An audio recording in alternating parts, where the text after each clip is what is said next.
శివ భూమికి ఫోన్ చేసి, అక్క, బావ నన్ను చాలా బాగా చూసుకుంటున్నాడు, నన్ను కాలేజీలో కూడా జాయిన్ చేశాడు, కొత్త బట్టలు చాలా కొనిచ్చాడు అని చెప్పి అంటూ ఉంటే భూమి ఎంతగానో ఎమోషనల్ అవుతూ ఉంటుంది. నీకు పెళ్ళని తెలిసి బావ అందరికీ స్వీట్స్ పంచాడు, చాలా హ్యాపీగా ఉన్నాడు, కానీ అదంతా నటనని తర్వాత అర్థమైంది అని చెప్పి గగన్ భూమి పెళ్ళి ఫిక్స్ అయిందని తెలిసి గదిలోకి వెళ్ళి బెడ్షీట్స్ అన్నీ కూడా చిందరి వందర చేసి కుప్పకూలి ఏడ్చిన విషయాన్ని భూమికి శివ చెప్పేస్తాడు. భూమి కూడా ఎంతగానో ఏడుస్తూ ఉంటుంది. తర్వాత గగన్ కార్లో ఆఫీస్కి వెళ్తూ ఉంటాడు. అప్పుడు భూమిని పెళ్లి చేసుకోబోయే వ్యక్తి దారిలో గగన్ని లిఫ్ట్ అడుగుతాడు. ఎక్కడికి వెళ్ళాలని చెప్పి గగన్ అతన్ని అడగడంతో శరత్ చంద్ర గారింటికి అని చెప్పి అతను అంటూ ఉంటాడు.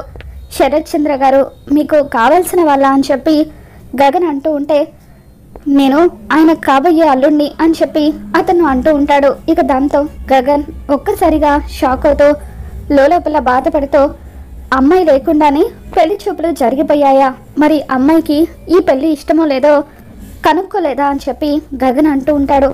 దాంతో భూమిని పెళ్లి చేసుకోబోయే వ్యక్తి అప్పుడే భూమికి ఫోన్ చేస్తూ తన నిర్ణయాన్ని అడుగుతూ ఉంటాడు.